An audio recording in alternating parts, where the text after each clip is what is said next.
Hello, everybody. Welcome to this very special quarantine content edition of Sneak Attack Podcast. I'm Reed, your host and person talking in your ears right now. All around me, we've got people. Dan. Say hi. Josh. Dan and Josh are here. So apologies in advance. We couldn't get the whole crew. I think everyone has a very valid excuse, though. Josh and Kelsey just had a baby. That's right. That is a little girl, and she's Yes. got kind of reddish hair, and It's her name amazing. is Diana. It's amazing. And so Kelsey is either resting deservedly or taking care of the baby, one of the two. Either way. Can I just make a note? I feel like I didn't celebrate enough for you guys when you had kids. I don't think I fully understood just how awesome it is, and so retroactively, way to go, guys. Freaking excited for you to be dads. You know what? I was holding a grudge, but I'm gonna let it go. Can you guys hear that? Thanks. Kelsey just walked in. Oh, I didn't hear that. No. Hi, Kelsey. Did we take the monkey off the back, though? Let me see if I can get her headphones in. Oh, Oh, my goodness. Here. There she and the is. baby, and the baby. Hi. Hi. Hey. Diana wanted to come meet Danny. Oh yeah, that's But right. she's already met Reed That's It's right. true. via FaceTime. She FaceTimes Reed when she's mad at us. Oh nice. Oh look at that. Look at that. Oh, she's so cute. She is so cute. Oh, my goodness. that's awesome. That's so awesome. Oh, are you hungry? Oh. Yeah, that's all you are ever. Tired Hey, and hungry. I can relate to that. That's just life. Yeah. Ain't that the truth? Yeah. Ain't that the truth? Uh, Yep. So I had to learn how to baby wear her so I can play Animal Crossing still because you need two hands for that. Nice. yeah, Yeah, that's yeah. smart. Yeah. Yep. You want to hang out? Oh. Well, I have to feed her soon, but so I won't be Is- here long. Is that a Moby wrap? Okay.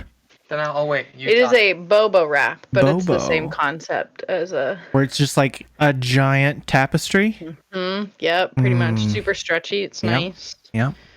Yep. And then I can eat too, which is nice. Mm-hmm. We tried that. Get out of the way of the baby. We tried doing that when Mason was really young. We went into Chipotle and Tiffany was like had him in a carrier and she was eating it, just like kept spilling on his head. Mhm. just like pick it up like a chimp. Yep. I have found cookie crumbs in her hair already because of this. Nice. So I mean, she doesn't know, so No, doesn't that's matter. that's right. Show this off. She's not gonna Oh. remember either. My sister made a burp cloth out of her Nice. sneak attack shirt because we all know that they get too small. They get a little Um, tiny. Yep, and so hers didn't fit anymore, so she made Josh a burp cloth. So now Awesome. baby can puke on our logo. I was gonna say I think that's the best use of the logo is just to vomit on. I think Yeah, that's how we feel about your design, Ah. Mike. Got him. Got him. Got him. Is the design good enough for our child to puke on? That's awesome. Coming soon. That's a little bit buried the lead on a merch announcement. We've got Sneak Attack burp rags coming That's out. it. Yeah, here there soon, you go. So that's Thanks, man. something fun to look forward to. So Kelsey, because you are part of this episode now, even if you have to leave, that's totally fine. But how you doing? Like how I ask everybody, but how's life been since we talked last? Good. I gave birth. It went okay. I think that's like as good as can be expected in terms of the giving birth category. Just okay is like really as good as it gets. I mean, Yeah, you're, it you're was both alive, so successful. it's a win-win. Yes. Yeah. It was successful. That's what matters. Yeah. Not sure I would recommend it to people. Would recommend epidural, but I will Hey. not force anyone to do that. But it did make my life a lot easier. Anyway, so yeah, I had a baby, and then the 2 weeks after that were a little rough. Can I ask a question? And you can just answer for Kelsey's sake. Is it normal for both the husband and wife to be asleep while she's in labor? I think it depends. Like for Tiffany, her water broke at like 2 in the afternoon, Mm-hmm. and she had been up that morning. And she got up like 7 or 8 that morning, and it was a Sunday, and so she was up from 7 all the way, and then Mason wasn't delivered until 6:30 the next day, the next morning. Yeah. So she was up for like 24 hours. So she got an epidural, but it wasn't like she still like was very uncomfortable for the most. So she just couldn't sleep between contractions or anything like that. Mhm. And so for me, I just like crashed on the couch for probably half an hour, and then when things got serious, I got back up. So I don't know if normal. I think it depends on the time of day. But for me, I mean, Tiff and I both tried to at least. Yeah, we got like an hour of sleep. I mean, it was a scheduled induction, so we knew it was coming. And so we tried to sleep the night before, and I couldn't sleep and got about an hour of sleep. Josh got about an hour and a half. And once I got the epidural, I fell asleep in between contractions, and Josh can sleep through anything. So just I sat sitting up in my chair. Yep. He woke up and slept, she was and- here. And then my nurse was like, "Oh, it's time to push." And I was like, "Okay, I guess I'll stay awake for this part." Yes. That was the weirdest, and I don't know. I don't know if our listeners are mostly young or like a mixture of old, but like I don't know how relatable this is to our audience. But the funniest thing that I remember was, Tiffany, like the nurse came in and they're like, "Okay, we're gonna start pushing now," and then it was such a like very non-dramatic thing to start. It was just like, okay, like, because she was reading the thing and like, okay, contractions are coming, let's push now. And Tiffany would push. And then she'd be like, okay, great. Like, your hair is really nice. Where do you get it done? And it was just, it was so casual in between contractions and pushing. I was like, where's the drama? Like, I'm expecting more. The drama lasts like 2 minutes. Yeah, That's really. it. Yeah. Well, Mason, for Mason, it was a little bit longer than 2 minutes. There was like a question as to whether or not he was gonna cooperate. Right there at the very end, but finally it got all worked out. So Was that indicative of his future too? A question of so whether far, Oh yeah, so far, he will cooperate. Yeah. Oh, he's your child. Got it. really leaning into it. Yeah. Oh man. Yeah. No, things are good. First 2 weeks were a little rough, but that's normal hormonally, and I feel like things are getting better, and we're kind of finding our routine. So Good, love it. yeah, loving this 10 weeks of maternity leave because I had a baby during the summer thing.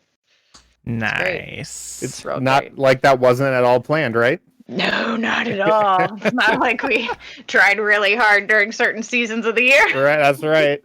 That's right. Okay, well, I'll give this back to Josh and I'll go be mom. But All right. it's good to see you guys. Good to see you. Thank you, Kels. Yeah, enjoy the rest of your quarantine content, and I hope the audience enjoys laughing along with you. Thank you. There you go. Thanks, Josh. Yeah. Okay, bye. We all know that if I could breastfeed, we'd rather Kelsey be here and me be taking care of the baby. That's I'm an sure that episode could be title. that could be arranged. And when I say we all, I am including myself. I do kind of wish I could breastfeed. I'm a little jealous. That's never something I experienced, but it's okay, man. You do you. Yeah. So we are gonna do more bar trivia tonight because I really enjoyed it last time, Oh, and so Great. this is gonna be We all interesting. won, so I feel a like it new was really opponent good. enters the ring. Yeah, so I was actually kind of Oh, hoping man. Kelsey would be able to join us Oh, just so she gosh. could dominate you all in bar trivia. But Yeah, Just for real. dunk on us. yeah, it would be embarrassing for you guys. But so what about the rest of you? And we talked with Kelsey, see how she's been doing. So what about the rest of you? Josh, you jump in. I know obviously your world's been completely changed since last time. Yeah, I just take care of a baby, help Kelsey, and do absolutely as much as I possibly can. So it's been good. I'm loving it. I'm loving being dad. I'm loving taking care of the kid. I don't mind changing diapers. I haven't really encountered anything that makes me hate it yet. So I'm, aside from like wishing I had both hands. So I'm trying to learn how to use that thing Kelsey's using, Oh yeah. the wrap thing. I'm excited to try and learn and figure that out. But honestly, Diana's not as interested in being like wrapped to me as she is being wrapped to her mom, which makes sense. Yeah. I don't feed her, so it's like I feel like it's really easy to get cynical when you realize like, man, like who feeds you is who you love. It's true. You're useless now. Yeah. Like where there was a season where Kels was having trouble breastfeeding, and so I was bottle feeding, and I was Diana's favorite person. She loved me. She'd calm down immediately when I held her, and so now she's fully breastfeeding, which is awesome. It's the best thing for the baby and her or whatever, and so it's great. It's great that they're doing that's what Kelsey wanted.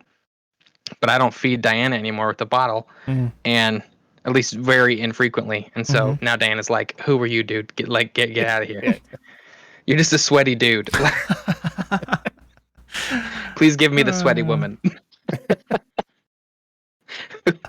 Yeah, so like, you know, I had to grieve with that, but also be I'm more excited than I am, like, you know, honestly, what this thing has shown me is, holy moly, people who don't have support systems like around them when they have a kid, like especially people who don't have like family in town at all, or even like a single parent, like, man, I honestly cannot imagine. I feel like I don't give enough empathy and compassion to those people, even though I don't ever like was mean about it, but like, seriously, like it's such an incredible task. Yeah, I can't imagine doing it on your own without any help, you know. Yeah. I feel like I mean, I'm selling my contribution short a little bit, but I feel like I don't do much, you know, like I work all the time, and, you know, have the podcast and some other stuff, like and other jobs and stuff like that. And so, like, you know, not to say that I don't contribute, obviously, but it's just like, I know that Tiffany would say the same thing of just like, man, I couldn't do this by myself. I'd be like, man, you would do a pretty good job without me. You know what I mean? But well, no, I think you undercut just the emotional stability of having somebody there. Like a lot of times what it ends up being is me just sitting with Kelsey while she's feeding, and it maybe feels like I'm not doing anything, but for her it's very like comforting. You know what I mean? Yeah. So, like, if she needs to, she can hand the baby off. If there's, you know, it's I do think, little tiny soapbox, if you guys don't mind. Here's the deal. For a culture that gets so angry at dads for checking out, we don't praise dads enough when they're present. And so I think sometimes we like to say, like, you know, don't steal the headline from the mom. Like, headline is, this woman is a hero. She just did one of the most incredible things a human being can do, and there's a new life. You know what I mean? That's the headline of the story. However, I don't think that, like, a dad who's willing to be present and help take care of the kid and help support the mom should be relegated to the periphery. I think we need to also, like, fully acknowledge and appreciate and value that role, because it's so important. But what I found is, like, it's so interesting. So many people I respect in my life who would say, like, on one day be like, you know, we really need more dads to care about their families, will also tell me, listen, man, you're not important anymore. Like, you don't matter. It's all about them. You need to just get out of the way. And it's like, you know, I get the heart behind it, but, like, to me, it screws with the narrative a little bit. So I'm, you know, I think, Reed, you're way more important in that that equation than you may have felt like. No, I know. I'm just playing, but yeah, I just want to encourage anybody else. Like, it's like dads, like, it's super matters if you're there. And so anyway, that's it. Soapbox done. I'm off. Danny, how you doing? I'm good. Bueno. Cool. Great. Yeah. Dance. That's it. I mean, I haven't had a kid recently, so you did you did add some. You made an addition to the family yesterday. I did. A dog? I did. A cat? A mole rat? Ooh, close. Ooh. Hairless? Oh, monkey? No, those are just people, right? That's right. You want to show them, Dan? I got another more ink done. You got a tattoo? I did. Ooh. It's Does it say Rev on it? Is that so, like, if you go to prison, you'll survive? Yeah. No one thinks that way. No one thinks that way. It's just you. I thought to myself, you know, prison might be on the horizon. I better get a tattoo that says Rev so people know not to mess with me. Because if they mess with you, they mess with God. That's right. The idea. That's right. Yeah. That's right. The people in, you know, federal penitentiaries definitely care about that. Their mom won't pray for them anymore. That's right. You don't mess with the cloth. That's right. I've been thinking more and more about, like, getting a tattoo. Oh, you should. Wait, what did Danny get? Did we That would skip be this? tough. Is it a tramp stamp? Show us your back. It's a tramp. Lower back. Oh. It's not appropriate. The tattoo isn't appropriate? No. Okay. It's still wrapped up right now. Oh, dude. Yeah, it's an Elvish. Holy moly. What does it say? So Speak, friend, and enter? Yes. So that would be the tramp stamp. Oh, Josh, you're my favorite. I didn't even realize what that would sound like. Oh my gosh. It's my favorite Bible verse. It's part of 2 Corinthians 12. I think it's verse 9. But it says, "My grace is sufficient for you, for my power is made perfect in weakness. Therefore, Yes, I love that. I will boast all the more gladly about my weaknesses, so that the power of Christ may rest on me." Dude, let's go. How often were you saying that out loud while you're getting the tattoo? Oh, listen.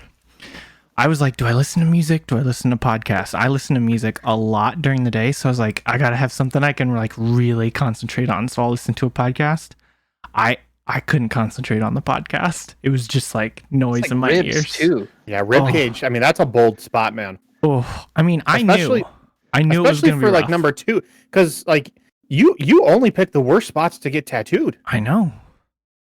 I Like, know. You got your ring, like a ring tattoo. So Yep. it's like just on pure. There's no fat or anything. It's just pure skin and hurts. bone there. Mhm. Yeah. Mm-hmm. And then the rib cage, and you've gotten so cut lately. Like again, there's no fat on you, so there's no cushion there. If I get tattooed, I wouldn't feel a thing. it was it was quite the experience. Quite the experience. Yeah, you're a better man than I. Next tattoo, Dan, if you want to keep doing like the pressure spots for tattoos, do the top of your foot. Oh, I've heard I hear. That is I've awful. been told top of foot or ribs Elbow. are the worst. Elbow. I've also heard what's the bone like that makes that little V shape before it goes to your crotch? I don't. Is Your that hip bone? about your pelvis? I don't know. Pelvis. I've heard tattoos around that area hurt a lot too. It's the coccyx. Yeah. Just the tip. That's a real bone, you guys. I know it is. That's the butt bone. Oh, And- right. Yeah, it is. Yeah, Isn't that your like your tailbone? Another name Yeah. for your tailbone? that is correct. Yep. Okay. So speaking about, How are you doing, Reed? I'm doing great, man. I'm doing swell. I thought us talking about the names of bones was a great segue into the first half of our episode, which is going to be bar trivia, which I already Let's announced go. that, so that's not a big surprise. But You have Um, the two most capable trivia experts. I here to mean, play. I know none of you have surprised us with the names of 3 North American snakes that start with C. I did how- answer every candy question correctly last time. Ooh. That's true. You got the M&M question. So uh, The one. I have not proofed these questions. I have no idea how difficult they will be. And just like last time, anything you guys don't get right, I get a point. So I'm guaranteed to win on this one. He doesn't but know how difficult they're gonna be, but he totally Google searched most difficult bar trivia. most difficult bar trivia. Yeah, I'm gonna go like 20-0. Just you guys aren't gonna get anything. Actually, I disagree. I did skim the first couple. I think it'll be okay. So let's get started with first question. Trivia question number 1. And remember, just scream out something so I know who wants to go first. A pool ball set, a billiards ball set, includes how many balls? But Josh? 18? That is incorrect. Dang it! No, I know what it is. Gosh darn it! That was a dumb. I gave my immediate answer without thinking. Is it 13? If you guys are wrong, can I try again? Daniel, would you like to wage a guess? 13. 13 is also incorrect. Mm. Is it Okay. 19? Reed? It's 16 16. because 8's in the middle. So like 8 ball is the one you have to. So What about the cue ball though? Wouldn't that make it 17? oh wait, no, I think 16 includes the cue ball because it goes like 1 through 7 and then the 8 ball and then it's 9 through 15 I think. And Right. those are stripes, Uh-huh. And but the that's cue so ball that's, is Yeah, you're that makes right. sense. Would be 16. That makes sense. Yep, you're right. That You're makes right. sense. Yeah, because it's 2 of every color, and then And the then the 8 eight ball ball. and Yep. the cue ball. Yep. Man, I wish I had a pool table, you know? dude, same. Have the We boys did it have when I the was in boys high over? school. Have the boys over? Shoot some pool? You got space in your basement, dog. You can put Oh. one in. That would be so much fun. You could build one, Danny. You Ooh, could build build one. a pool table. I saw You a got video. access to some sweet woodworking tools, man. You could do it. I saw a video on Reddit yesterday. It was a giant pool table, but it was on the floor, oh. and you walked on it, and all of the balls were soccer balls. oh, So you interesting. you kicked a soccer ball into the ball you wanted to go into the Yeah. pocket. So is there a That's net awesome. around the perimeter then? No, so like you don't kick it that hard, but it was like all the pockets have a little bit of netting around them. Yeah. So yeah, it was pretty cool looking. Like it was like a grown up arcade. You just like pay a bunch of money and then you and your friends can go play pool soccer. I mean, that sounds more buildable to me than Yeah, an was actual cool, pool man. table. it was cool. Thought about Okay. what it would be like to make like a not life size, but like a huge scale version of Settlers of Catan with like cardboard in the backyard, Mm. just like giant pieces, and lay it all out, and then everybody's got like stuff they gotta carry their houses down. Every brick you collect is a actual brick, and if you aren't able to carry him, giant sacks. if you aren't able to carry him, then the robber can come take them from you. Yeah, Reed's winning, but he's like barely making it through all the resources. Okay, so far no one's on the board. Question number 2: the average human body contains how many pints of blood? How many pints? Pints. It's not an ABC thing. We just gotta guess a number. I'll give you know what? I'll give you options. Ooh. There aren't, but I will give you multiple choice. Okay. I'll give you 3 options. Option A, 7. Option B, 9. No. Option C, 10. No. Those are all the options, Dan. You said no to every single one of them. Dan's like, those aren't right. I'm gonna go with Reed. I'm gonna go with 10.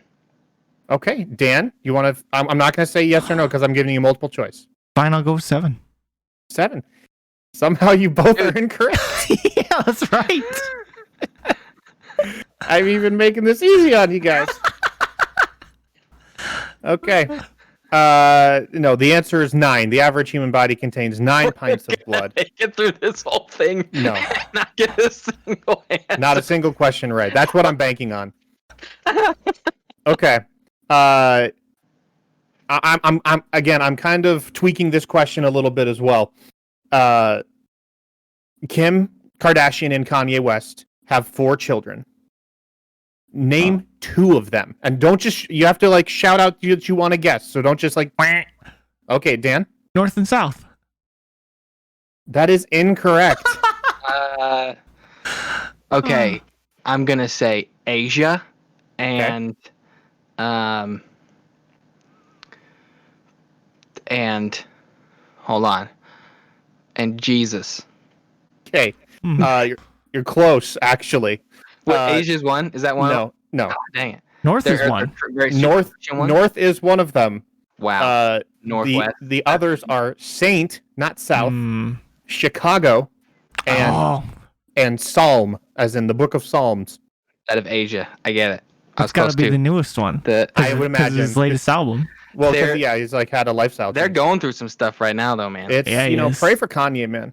Pray for anybody with mental illness who has nobody checking them. That's like just a. Yeah. He's running for place to be. president. He's running Dropping for an album president. tomorrow too. He's dropping an album too. Allegedly, he's dropping an album tomorrow. We're getting a new New T Swift and a Kanye. new Kanye. No, the rumor is that T Swift is like dropping this album directly to compete with Kanye because she hates him so much. I love it. Wow. Yeah, I don't know. It seems I'm here like for it. Yeah, I'm here for the drama. I'm here for Listen, it. I wish our country could spend more time on that kind of drama. Oh yeah, for sure. Like that's what we need right now. Yeah, it's just more We satisfying. all agree on masks, but we live for the T Swift Kanye drama. Okay. After 3 questions, no one's on the board. Next question. What is I'll give you just get close. I mean, just Make get it true or close. false, Reed. That should be like the final question. Once we haven't gotten any of these right, then one of us will have to be right. That's true. What is the diameter of a standard dartboard? Buzz, Josh. 16 inches. Okay. Dan, before I say I'm gonna let Dan give an answer. I'm gonna say diameter center to outside, right? Diameter's total distance, that's right. radius.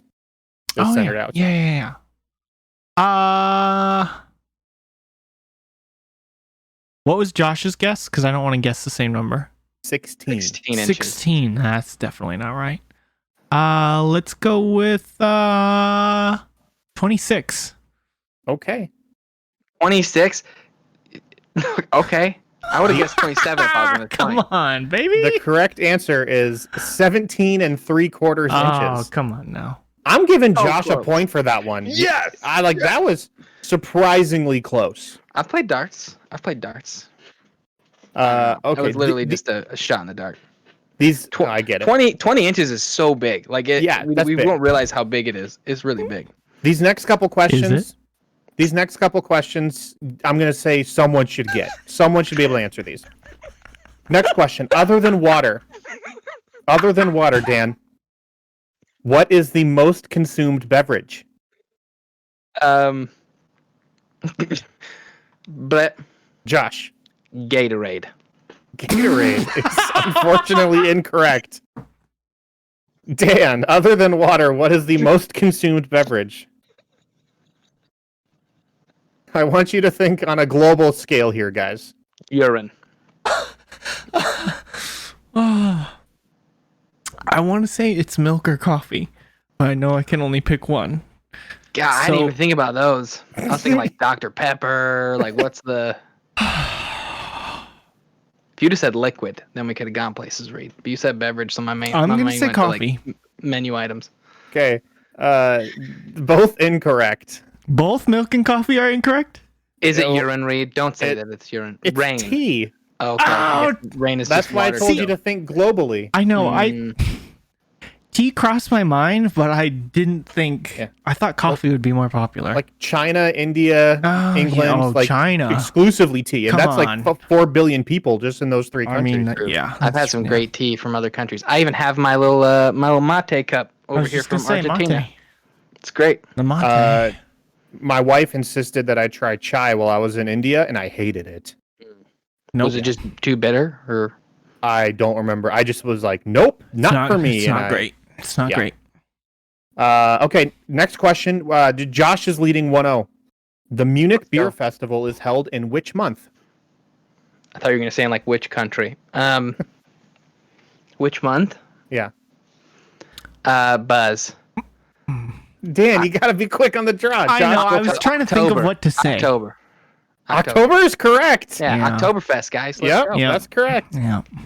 2-0, Dan. Dan, don't hesitate. Just shoot from the hip. Okay. I am a quiz master. Okay, next question. Quiz? What are these called again? The bar trivia, but yeah, it's a quiz. Trivia. Yeah. What soft drink began in Morrison Drug Store in Waco, Texas in 1885? I'll Dr. repeat- Pepper. Wow, I don't even need to repeat the question. Absolutely correct. That's what you get, Dan, when you don't hesitate. That's it. How did you know that? Texas the for doctor? one. Texas okay. for one. And the drugstore. I actually remember watching something on History Channel a long time ago about the origins of popular sodas. Is that why it's called Dr. Pepper? Because it was in a drugstore? Oh well, I think it was originally Like a medical marketed thing, as right? like an elixir to Yeah. cure things. Oh, interesting. That's like, it's funny how many like pills or medicines are born out of other intended purposes. That's it. Okay, next question. It's 2-1, Josh. Next question. Who were known as the Fab Four? Buzz, Josh. the first Queer Eye. And their names were? Oh, you gotta have names. I don't know their names. No, you're wrong, by the way. Oh, okay. I was gonna be like Lance and No. I can't think of any other. Who were known as the Fab Four? Do I have to have their names, or can I say what they were associated with? Just, what they're associated with. They're astronauts. Part of the Mercury program. That is incorrect. Oh, Guys, the Beatles. Program, the Beatles. Oh, I was Astronauts? close. I was close in time frame. But You not gotta in, give that I to mean, me. let's be not in honest. continents. For some of the songs they wrote, the Beatles might have been spacemen. Yeah, I mean, Sgt. Pepper's is just a trip, man. I feel Okay, so dumb now because Listen, I, mean- feel pretty good about my answer, Reed, because the Fab Five are the current Queer Eye guys. I Yes. could name them, but I mean, they're okay. We're just. but I moving think on. the last ones were the Fab Five. Still, I think it's not like there were 5 in the original cast too. So I'm not certain. I haven't seen the original. Someone should get this question. I'm really hoping someone gets this question. Which author wrote Jurassic Park?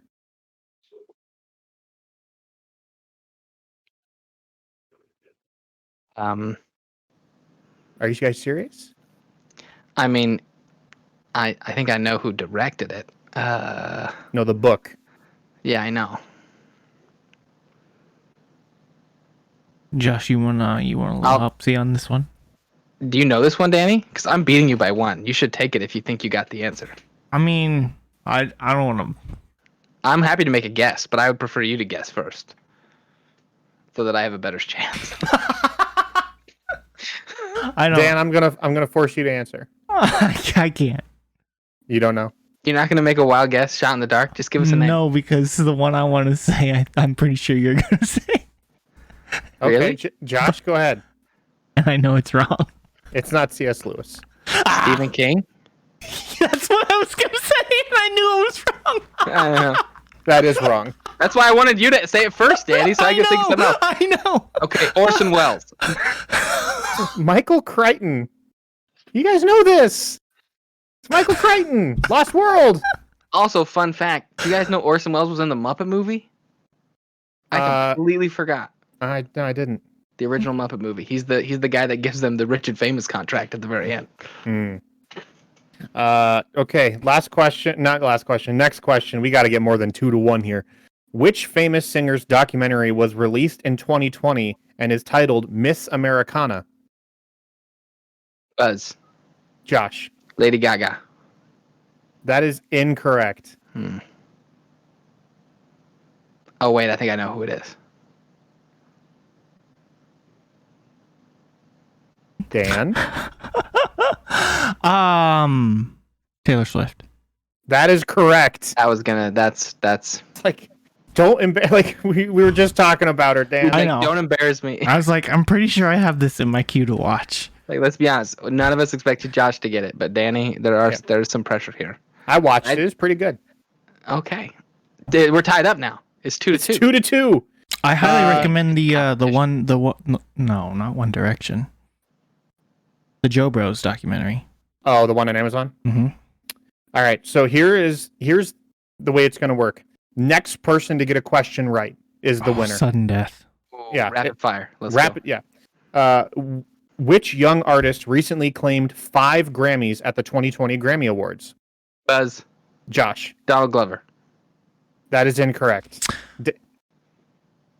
Dan. Billie Eilish. That is correct. Dan, 2 for 2 on bar trivia. Well done, Josh. I feel like I did immeasurably well than any of my expectations. A valiant effort, Josh. There's nothing to be ashamed of here. How many questions were asked, Reed? I don't know, probably like 40. Riveting 3-2. It's like soccer, baby. Down to the wire. It's just so hard to score. It is. It's like a soccer match. It's 90 minutes, but the score ends up being That's it. 1-0. That's it. That's like it. it's all It comes down to defense. sudden death. You guys are winning on defense and PKs alone. Okay, very good. Thank you guys for indulging me. I love trivia in general, and so it's fun to be on the asking end of trivia because I get to see you guys sweat. So I'm what we're gonna, literally It's not hard to sweating, get me too. to sweat. yeah, I'm actually sweating, and I'm asking. I'm not even participating. So what we're gonna do now, we're gonna transition into the clip phase of the episode, and for those of you who maybe haven't listened to one of these before, or just not familiar, what we do is we take audience suggestions of clips that you guys want us to re-listen to, and then kind of do commentary on and talk about the experience or what it was like in that moment, or leading up to that moment. And so, if you want to submit clips, you can still do that. There's a Google form. There will be a link in the description of this YouTube video, as well as in the episode description on the podcast. And you can go to the Google form, fill out everything. A couple requirements. So you must put an episode number. If you don't put an episode number, I'm not even gonna go researching. You have to put a timestamp. If you don't put a timestamp, I'm not gonna listen to the whole episode and try and find what it is you're talking about. So just do those couple things, and then that greatly increases the odds of us listening to your submission. And so, if you want to do that, like I said, find the link. It's still active and open.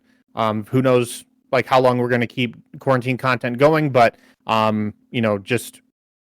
We have questions waiting in the wings, but if depending on how long we do it, we could get to yours no problem. So Like I said, I appreciate everyone who submitted questions. I think we've had over 200 submitted since we started this. I mean, just crazy amounts. You guys are really invested in this, and I hope that you guys are enjoying this content. So I do appreciate you submitting questions and listening and being an active part of this community. So with that, Dan, let's fire up the first clip. Wow, you're a really fun DM, Reed. This move is called Whale. She can do it once per day, and I need everyone to roll me a Constitution saving throw. Everyone, Sherwood. I'm just thinking about my life. Natty 20. Okay. Oh, yes. 13. 24. Okay. What do you add to it? Constitution? 21. She balloons up to about 2 times her size. You see her suck in what feels like all the air in the room, and she lets out this horrifying, low, moaning bellow. And Brenna, you drop to 0 hit points. Cool. Everyone else takes 15 What? psychic damage. That's on a success. What do you mean that's on success? Like, you saved from the whale, Yeah? you still take 15 damage. And it's not like Brenna takes double that. It's just instant 0. If all of you would have rolled below the DC, it literally would have been game over because no one could have revived you guys. Are you guys I'm both dead. out? I'm gone. I'm You're still gone. here? Okay. I got 6 hit points left. I'm never dying. You have 7 hit points left. I'm never dying. So, as most of you who have listened to Volume 1 probably know, that is the moment where Akio's fate was sealed. And we're not going to talk about the fact that I probably should have let him take no damage because he rolled a nat 20 on the Constitution saving throw. I won't Honestly, talk about it because way too many people want to talk about it. yeah, but honestly, I remember in the moment, and I was reinforced when I listened to it. I don't actively remember Dan saying nat 20, like making a big deal about the nat 20. It was just like, if you saved, you take this much. If you don't save, you die. And so that's where my brain was. And so like Dan says nat 20, but none of us react to it. It's not like, oh, awesome, good job, Dan. It's just like another thing. And so I think I was just like in the mode of like, I need to deliver this information. And in that sequence, I didn't even realize like, oh, Dan shouldn't have taken damage because he got a nat 20. Yeah.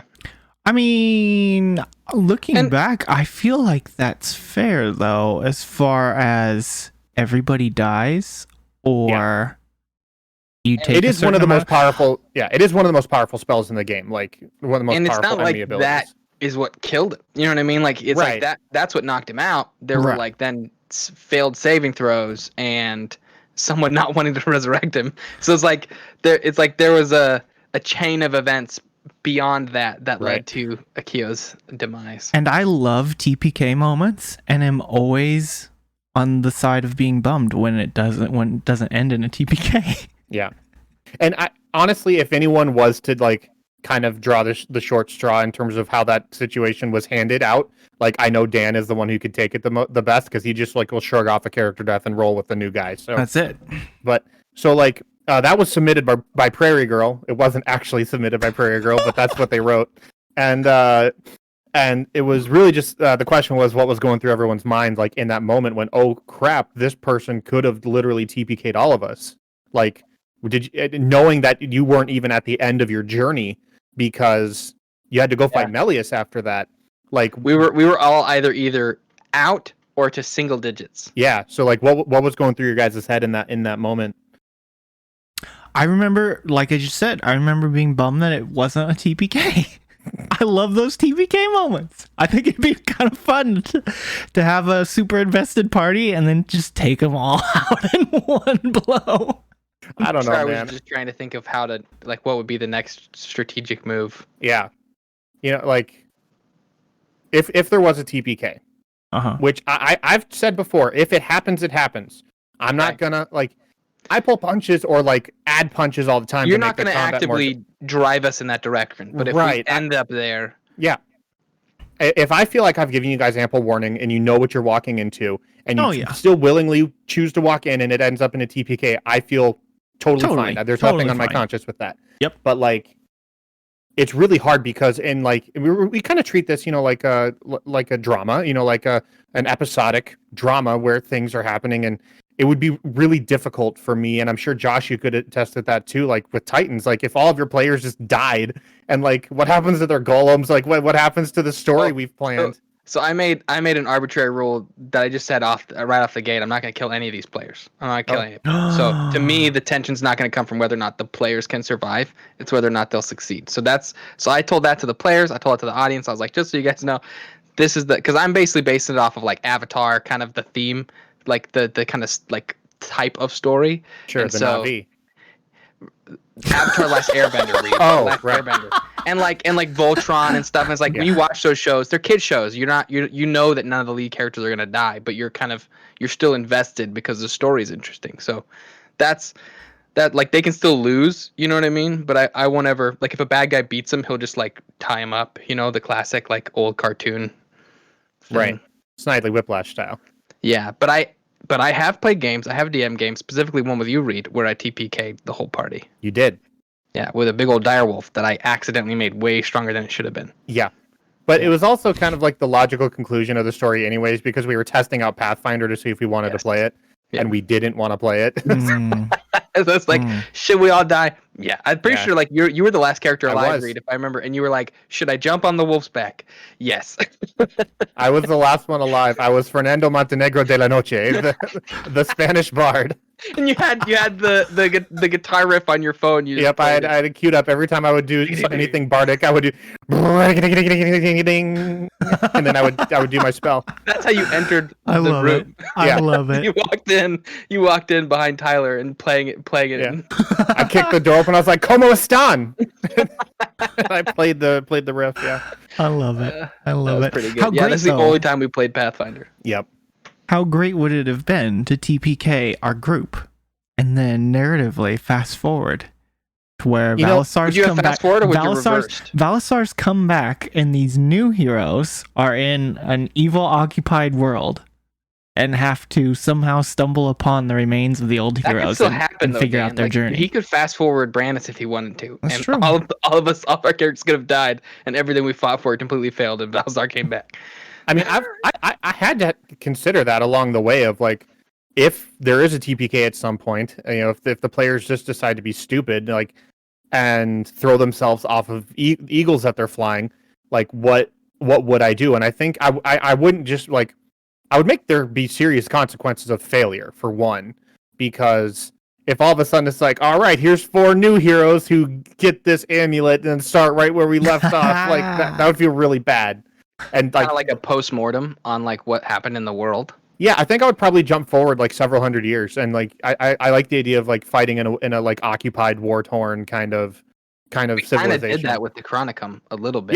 Yeah. I would take it like the natural evolution of that, and take it like to the full degree, and have every island occupied by like a Deva warlord, and like that all report up to Valisar, and everyone's enslaved, and building more statues for him, and blah blah blah. So. That's probably what I'd do. That's cool. That's a cool thought train, though. I enjoy those experiments. Mm-hmm. So thank you for that, Prairie Girl, who I actually believe is Matt. So thank you.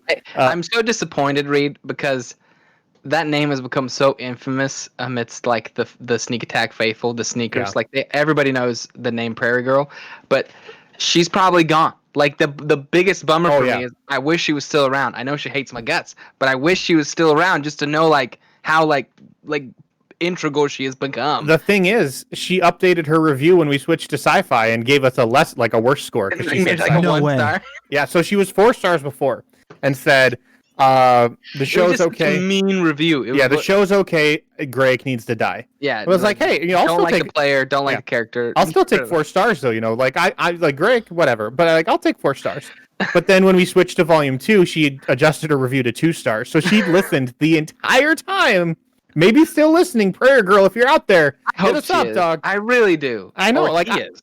Yeah. Can we please? Can we make a shirt or a pin that says "I'm Prairie Girl"? No. Oh my gosh. Like in Zodiac. Like in Zodiac. Yes. We are all Prairie Girl. I'm Spartacus, kind of thing. Yes. I would wear that shirt. Some kind of super cryptic kind of like design, like nobody knows who it is. Yeah. Or just like a straight up super cowgirl thing with like a cow hat. Oh no, it'd be funny if it was like Zodiac, like the foreign symbols, but it was like a word search, and just like Yeah. written in the symbols was Prayer "I girl? am prayer girl." Yeah. I love it. No, but she adjusted her review down to 2 stars and said that she hates sci-fi. And again, like I don't. That's fine. Like I totally respect that. But like, Absolutely. yeah. And So I it's like, don't it's just mind funny getting to me called that like 156 episodes never dissuaded her. So I appreciate it. So prayer girl, again, if memorable. you're out there, So hit me memorable. up at Sneak Podcast. Okay, Dan, let's jump to clip number 2. All right, here we go. What up, loyal Sneak Attack listeners? My name is Reed, your DM and host of Sneak Attack. We've got our Audible corner here at Sneak Attack. It's where we talk about our friends over at Audible, audibletrial.com/sneak. We've got a book recommendation. Kelsey has one this week. What's the book, Kelsey? If you're interested in quantum physics, the multiverse, Schrodinger's cat, and the idea of the road not taken, and man. what could have been if you had made decisions differently, read Dark Matter by Blake Crouch. That's all I'm going to tell you. Terrifying. Dark Matter by whom? That book is my Blake. fever dream. Blake Crouch. Do you know what a fever dream is? Nope. Okay.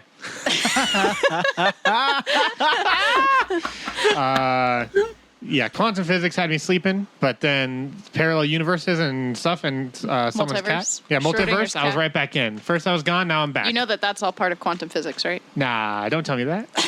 Do I ruin something that's cool by getting science involved? So that was from Will. Thank you, Will. His message just said, "Science is cool, Reed." And That was a great back and forth. I listened to the clip and I had to laugh to myself because like I make a very offhand. I don't actually believe it, of course, but I just make an offhand joke about how boring science is, and I've built an entire game system around like sci-fi and technology. I was like, man, look how far we've come. Gotta love it. I read the book and now I'm on board. By the way, Sneak Attack listeners, that link is still active. You can use audibletrial.com/sneak to get a free audiobook. We don't promote it very much anymore, but it is still active and some people do still use it. So Let's if you go. want a free audiobook credit, audibletrial.com/sneak. Check it out. We're not going to spend a lot of time on that. I just thought it was funny because of the sci-fi thing now. So So that was a good call out. That was a Yeah. great clip. thank you, Will. Let's do clip number 3 there, Danny. So Brenna goes back to Saturn's Tavern, and inside you can see Vince and the zombies setting up.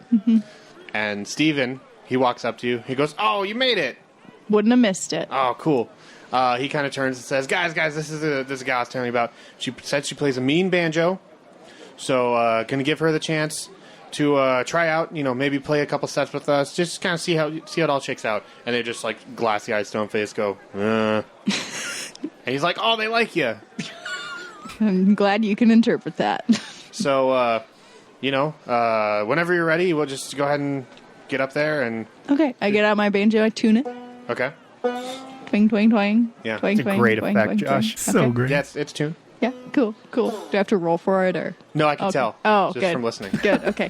So let's go. All right, let's so go. you stand there, very passionately stoic at first, very looking down at the ground. Power stance. Yes, definitely a power stance. My feet are shoulder width apart. Yep. Looking down, you've got your left hand on the neck of the banjo. Oh, yeah. Your right hand is free, and I can feel it. you very emphatically give a big strum down the banjo, and the whole place explodes. I play a mean banjo. All the stuff flies off the shelves. People are screaming. Steven jumps to his feet, starts clapping like crazy. It's like Back to I the look Future. really confused, He goes. but then I played off like I know what's going on. he goes. That's all we need to hear. That's it. He said. Great. When can you start? Oh, that is one of my favorite moments from Volume 1. So It's great. how that all worked out. I'd forgotten that you guys were separated, and like Greg, Sherwood, and Akio were somewhere else when the asteroid hit, and then we did like a flashback, just a few minutes or an hour or something, to Brenna auditioning for Vince and the Zombies. We all knew that the asteroid was coming, and Yeah. it was just you were able to work it in really well. Yeah. Was that like fly the moment, Reed? That's exactly what the question was, and that question comes to us from Matt. So thank you, Matt, for the clip. And yeah, the question was that moment improvised? And 100% it was improvised. I feel like you and Kelsey are able to riff off each other so freaking well. It's really incredible. It's like a telepathic thing. Like I'm able to pick up what she's putting down, and she's able to kind of pick up what I'm putting down. It's this unspoken thing, and yeah, like we did it in the epilogue really well, and I just feel like there are times, all throughout the volume 1 and even volume 2, where it's just like I don't know, I get a really good vibe, and we're just like vibing off each other. So I feel like we all got chemistry, but I do feel like you and Kelsey can like riff really well. Even the last couple clips, I feel like showcase that. Yeah. There are a few moments that I feel serendipity or some sort of just sheer luck are involved and are able to set up these story moments within the show, and this is definitely one of them for me. Like, just because I obviously planned the asteroid, that was a very specific beat that I wanted to introduce to get you guys into the mountain, to get you to face Malamet and blah blah blah. And so the fact that you guys were separated and then we did your thing first, and it just like all like layered in together. And Kelsey said, I think even the episode before that, I want to audition for Vince and the Zombies. Yep, that was her initiative. Yeah, it all just built itself up beautifully, and yeah, I love that moment so much. It was one of the very first moments that I felt like, oh, this is really cool. Like how everything, because that was episode 14. Yeah, I'm about to say that was early enough where I was like, I worked really hard to find sound effects and took tons of time at the edit. Dude, no, the effects were perfect. You actually found like someone tuning a banjo. Like I'm pretty sure I found a guy who teaches banjo on YouTube, and I just grabbed that video and snagged a couple things of him just tuning. It was perfect. I loved it, and yeah, I wish I could have kept that dedication up for 3 years. I really wish I could have, like, because it does actually like add something to the final product when you've got that kind of attention to detail. Yeah, well, it's funny that you should say that, Josh, because our next clip, but in particular, is a perfect example of you and the dedication to the craft. But the next 2 clips are much longer than we're used to on these commentary clip episodes. So maybe grab some popcorn. It's not like 10 minutes or anything like that. I think they're like 3 and 4 minutes apiece, but still much longer than we're used to. So again, thank you, Matt, for that question. It's fun looking back to like episode 14 because it was so long ago for us. I mean, 5 years ago, and it's just fun to remember like where we were and like how many children ago between all of us. I think that's like 5 kids actually. Yeah, like just like so much has happened, and the show has gotten like it's such a different place than it was back then. So it's fun to think back in those moments where we were recording in my kitchen or stuff like that. And anyways, I appreciate the submission, especially that early on. So Dan, let's hit us with clip number 4. You cast aside the barrier stopping the door from being open, and with one fell motion, you just push on both doors, and they go swinging open. And standing 20 feet from the entrance, eyes glaring down at you, is the face of Randy the Dragon. Colonel, the scale! Colonel opens the pot with it facing the dragon. It sees the 4 of you standing at the doorway. It inhales a mighty, deep breath and shoots out an immense, frigid cold blast. But before it can get to you, the intense cold blast shouted at you from this dragon is immediately dissipated and evaporates before it can reach you and deal any damage, thanks to the scale of Cyrenax held in the Colonel's hands.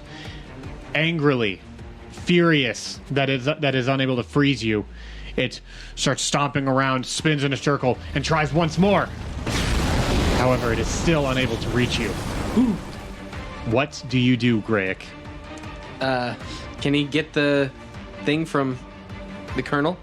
The scale? You want to steal his thunder? No, how about he looks at Colonel and he goes, like the battering ram. And he grabs one side of the pot. Yeah. And we run at the dragon together. You approach the maw of the great beast. It stares you down like nothing you've ever experienced before. What do you do? Well, I'm assuming we're going to try and like swing it so that So it breaks on the dragon? Like you would empty like a water bucket? Yes, yeah. Okay. Ice bucket challenge. Just give it a yeah. Give it a good old heave? Yeah. All right. We give it a good old heave right in front of his face. As you get close, it opens its mouth wide enough to fit both of you inside. And right as it lunges towards you, Randy! You stop, and hurl the contents of this clay pot towards it. Go ahead and roll me collectively a dexterity. It's like just a dexterity throw. This is not Okay. going to be good. 12. I got 12 too. Can I use my bardic inspiration? Or is that going to Absolutely. be enough? Oh, an 8 on top of the 12 for 20. Yes! Before the jaws can clamp around you, you can feel the intense frigid cold start to surround you as its mouth gets on either side. The scale goes shooting out of the pot, and just as it leaves the pot, it is too bright to even stare at anymore. You put your heads down, and right as its teeth make contact with your armor, Graic, it stops, and you hear and it starts swallowing, gasping for air.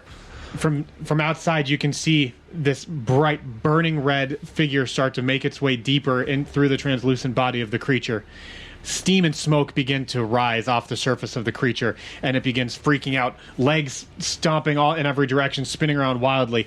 It realizes what's going on. It tries to flap its wings and shoot towards the sky, but it's so disoriented and lost that it crashes back down to the ground. Suddenly, it begins shrinking in size.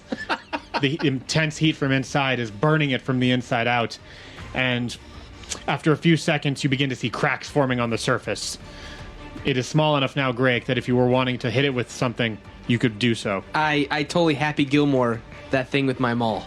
With a great and mighty impact, the hammer strikes the crack of this dragon, and light and heat and radiant energies begin to explode out of this creature, and it throws its head back, shoots its mouth open, and begins to scream towards the sky as fire and frost both shoot from its mouth, and it falls backwards, evaporates, and turns into a puddle of water, filling the streets with water.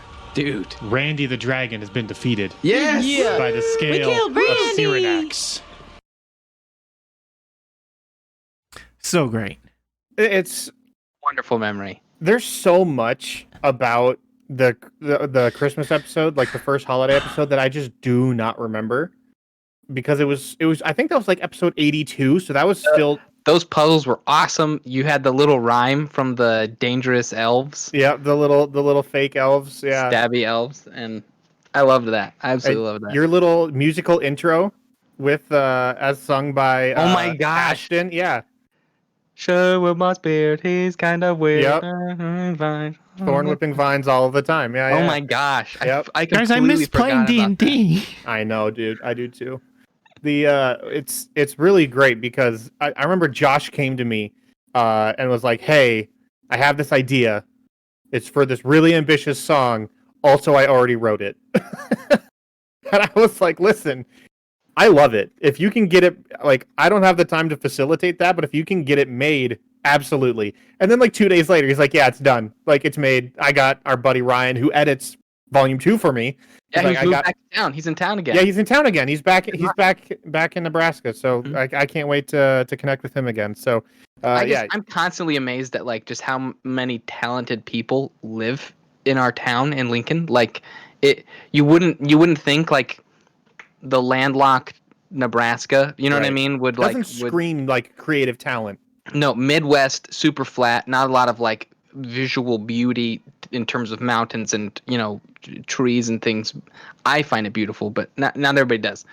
But it's amazing like how much is here, like how many capable, talented people live here. And so I always like loved getting a chance to like, we had like 10 people who helped with that. Like there It was like a full ensemble choir. yeah, that actually like, and I think Mike's wife, Melody, she helped kind of direct it, though we refused to acknowledge her in the, the acknowledgement because you were trying to just mess with her. You wanted to like Me and Mike's wife, we're good friends, and we mess with each other all the time, and so that was like the ultimate like actively avoided not giving acknowledging her credit. contribution. Yeah. Adam was also in it. He's the guy who's doing all of our art, like official Kovar. Volume 2 art. Like he was Yeah, part of man. it as well. I was there when they recorded it. It was super fun. It was super fun to watch.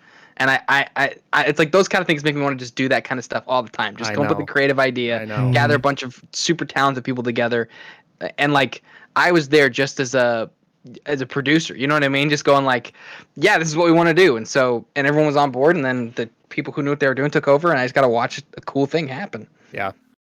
So that clip was submitted by Ellen. And she says That was a blast.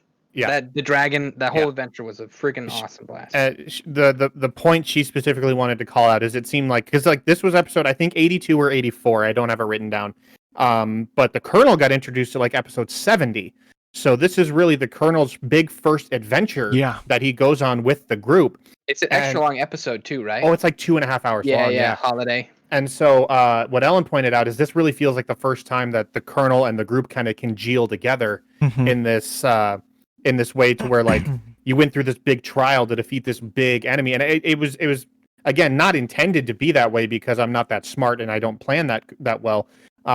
It was just like, oh, Christmas is coming, like let's do something, and so, but it ended up working out really great to make the Colonel feel like, oh, okay, he has a place here now, and I think that was like really the big tipping point for his integration into the rest of the party. And so it was a really cool observation and like a really cool timing how that all came to be. And so thank you, Ellen, for calling that out, because again, I know 82 is pretty late, but it's over halfway into Volume 1's lifespan, but still feels like forever ago. Oh man, for real. Yeah.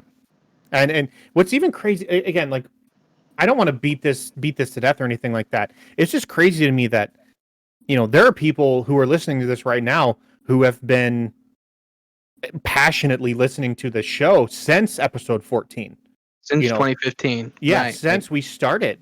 Yeah, and the OGs. I know that's not everybody, and there's like I'm not playing favorites or anything like that, but I cannot believe that the community that has been built up around this show has been so sustaining. Oh yeah, you think about it, right? Like, so we were shocked. We had like 500 downloads the first month. Yeah. And that was like jaw dropping for us. And even now, like thinking about it, like, so at most there could be 500 people who are following us since day one. I don't think all of them probably stayed. Like some dropped off, but like somewhere from 0 to 500 is the amount of people that could have been with us since day one, which just seems astronomical to me. Like that alone seems like a way too big a number. And so the fact that it's grown and we've had more people join and follow it really is humbling and super amazing. Again, not to like be a bragging thing or like, but like we're at 6.5 million downloads lifetime right now. And we started with like, and that all came from that core group of 500 people who were like, I love this thing. Yeah. Wanted to share it with other people. Wanted to share it with people. Yeah. Like that's what I love about the community so much is just like, we didn't, you guys don't shut up about Facebook it. Yeah. Or like do some kind of you guys campaign.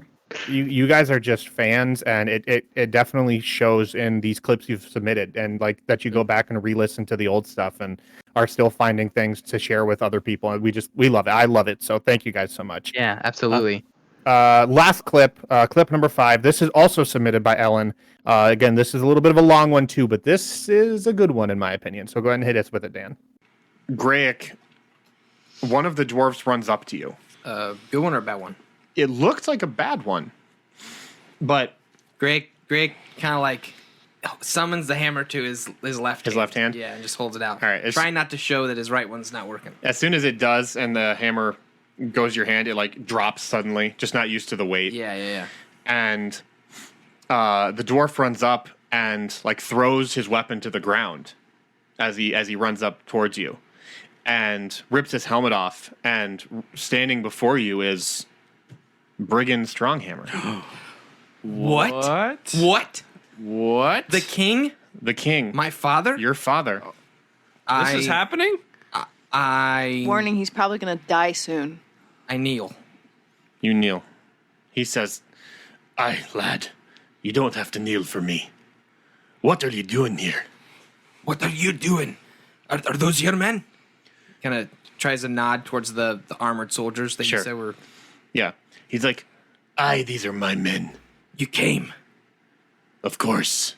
I brought you the hammer. I brought back Danet's hammer. And he reaches back and he says, "And the axe of Melius, and the belt of the dwarven kind." And he starts reaching his patch. He's like as you're doing all this, beacon of Harkin. As you're doing all this, he starts like gesturing towards his men to like move forward. And they're starting to like huddle around you guys. They're kind of looking around. Brigand honestly doesn't seem that he doesn't seem to care that much about like all the things that you're presenting at this point. Like you kneel and he's just like, okay. And he seems disinterested with what you're presenting. And Brenna, I need you to roll me a perception check real quick. 19. 19. Okay. Brenna, you notice all this as Grayek suddenly is filled with emotion and just goes into like almost dwarven autopilot mode of family and honor and duty and all this stuff. You notice that Brigand's hand, as he's like looking at his son and all this stuff, starts like creeping up towards his weapon. And the other dwarven companions are kind of like circling Milo. How far is Milo from me? Between you and Grayek. Okay, I'm gonna step forward and kind of pull Milo to me, like put my arm kind of in front of him, and one of the dwarves is gonna like step in and be like, "Hey, you're obviously hurt. I can't believe you survived that mighty tumble there." He kind of like puts some distance between you and Milo, and he like looks you up and down, like checks you for scrapes and everything. Fine. And I'm fine. oh no, you've been through something I'm fine. traumatic. No, I'm fine. You and- need to move, please. We should look at the boy. No, the boy is fine. Greg, it's all right, Brenda. They're from Burgess. These are Stronghammer dwarves. Brenna messages Graya. Then why is your dad reaching for his weapon? He looks back at his dad, just kind of like questioning. Hand, like you can see it actively reaching around the hilt of his sword. He reaches down for his hammer, but like a question on his face. Okay. Like, Father, what's going on? You're not here to help the people of Rockbrook. Roll me, Grayek, a dexterity saving throw. For a broken heart. 4. Every dad, somehow you has got can't to be leave the one dad title. alone. Leave the dads Let one just be all right. What did Rick do to you? He takes out his sword and shoves it in your stomach. And as he does, his appearance shifts and contorts and turns into a faceless gray figure you know to be a doppelganger. Oh no. Meeba. That one, that one hurt a little. Gosh, I was so ready to have like an emotional moment with you, Reed. Yeah. Like as a player, I was so invested in having a moment that I was actually kind of surprised personally. It's funny because I remember I remember planning that part and kind of like, because I think we even teased a little bit with the doppelgangers leading up to that moment, specifically in that Shapeshifters were like a faction that had like become part of the war. right, yeah, Right? they'd like sided with certain groups counter to your objectives, and we saw them shortly before that whole Rockbrook thing, and so it was kind of like teasing that moment, and I felt great about like what I had written of like, oh, this will be really great because they'll think it's a dad thing, and then I'll get to like do the bait and switch and blah blah blah. But when you start being like, I got the hammer and I got the axe and I got all this stuff, like, aren't you proud of me, Dad? I started going like, oh no, like this is really difficult all of a sudden. It made sense that you stabbed me because I think that did I get out of the fight? Did that knock me down? So if I'm not mistaken, and I this is a while ago, and so it was also right. This is like episode 142, so it was like right before the end. I was kind of like ramping up towards what I knew the ending was going to be. So I apologize if I'm not super accurate on this, but I think you guys were fighting dwarven clans that had sided with the Prince of the Apocalypse. Yes. And there was like a big rock slide. Like they fired like catapults or trebuchets up into the top of the mountain, and then when they exploded, they all came cascading down. And Akio, I think, actually got flat out like flattened. Yep. Like I'm pretty sure you got like 0 HP'd by one of these rocks crushing you. And then and Grayek, the reason why I think your arm was messed up is because you tried to shield it and it like broke your arm when it deflected. I think, I'm not positive. I remember that. Yeah. So then, like, after that battle was kind of like at a standstill, and Milo was on our last leg. Milo was sneaking back, because he was stealthing his way back because he got separated for some reason. I don't really remember why. Well, that's where we first encountered the doppelgangers. Was with him. Right. Out in the woods. That's right. Yeah. I knew that I introduced them just before that, and so yeah, like when there was like a ceasefire, then I think I tried to sell it like, oh, the group realized it was you, and then all that came to be, and that was from Ellen as well. Like I said earlier, and she again just pointed out like, she called it like very terrible of me to do. Like it was like I'm an evil person for orchestrating this, and I agree. But just like again, the emotion that you conveyed instantly, I like made even on the re-listen. I go, man, I'm a terrible person for just So like here's setting the him up deal, like that. with Grayek, like I constantly thought about like what he would do in different circumstances. That was just like a fun like throughout the week activity for my brain. And like what he would do if he saw his dad is one of them for sure. Like is like that's such a huge thing for him. He hadn't seen him since he was banished, and his father refused to acknowledge him. So like he literally, so the idea of like his dad seeing him, acknowledging him, you know what I mean, was like such a huge thing. And I didn't necessarily expect it as a player. And so when it happened, I was taken a little off guard. So I was like, oh man, is this legit? I thought maybe, Reed, you were gonna like work out some kind of way that like the Burgish dwarves have gotten like tricked by the bad guys to work for them, and there was gonna be, you know, this tension here. So like I thought that this was still gonna, I thought what I was doing was playing into something that was gonna be ongoing, which made it even just more of a gut wrencher when like it was all for naught. So it was like it worked out very well, but that I feel like that's part of the beauty of D&D, like the sincerity of those moments. Right. They don't happen all the time. I mean, as people that do this, you know, quasi professionally, like those don't happen all the time. So when they do, they feel really great, which is why it made like the sting of pulling the sword on you like hurt even more for me. I was just like, oh man, that's really tough. Yeah, I did feel really bad, but Mike's roll for a broken heart. That was the best. He can do that. He just has these one-liners that just pull us right into like a good laugh in a hard moment. The name of that episode was "Save from a Broken Heart." Yeah, just because of Mike's contribution there. So that is all the clips we have for this quarantine content. I appreciate you guys. Thank you for listening. Thank you for sticking with us. Again, we don't have like a solid release timetable for these, and with COVID, and of course Josh and Kelsey's big life change, you know, just getting everyone together is tricky. And so yeah, Josh has got the burp rag again. So thank you guys, Josh and Dan, for carving time out for this, and thank you listeners for being engaged and for submitting questions, and for I get tweets and emails all the time. When you guys coming back? And believe me, it's as soon as humanly possible. That's not a platitude. What Dan said is he misses playing D&D. We all miss playing D&D so much. And especially together, especially at this. Right. Yeah. I mean, this is the best group I've ever played D&D with, hands down. It's the best group I will ever get to play D&D with, and so no one wants to get back to this more than us. I promise you guys. And so, thank you just for waiting, for being patient. And I know it's not easy, but again, it's your zeal for more Sneak Attack fuels us to continue to want to create the best version of Sneak Attack that we can. And we haven't been using this hiatus like just to sleep in and coast. I've been working really hard. I've been bouncing ideas off all the group, sending them stuff I'm working on, and I think we're all itching. We're all right in that same mentality. So when we come back, we're going to hit it hard, and it's going to be really good. I believe that. So anyways, that's going to do it. Thank you guys so much. Just to repeat some stuff that we mentioned last time, we have shirts available, like Sneak Attack shirts available on our Cotton Bureau store page. They look strikingly similar to what Josh is wearing on his shoulder. Kind of like my burp cloth. We still have some pins, like a small number of pins. Pin packs are still available if you wanted to get some Sneak Attack and ammo pin packs. So, like, I think just like a dozen or so are still left. Get on that. Those things are awesome. They'll ship anywhere in the world. So, and I still need to get you guys yours because we haven't seen each other. I can't wait. I cannot wait. They're so great.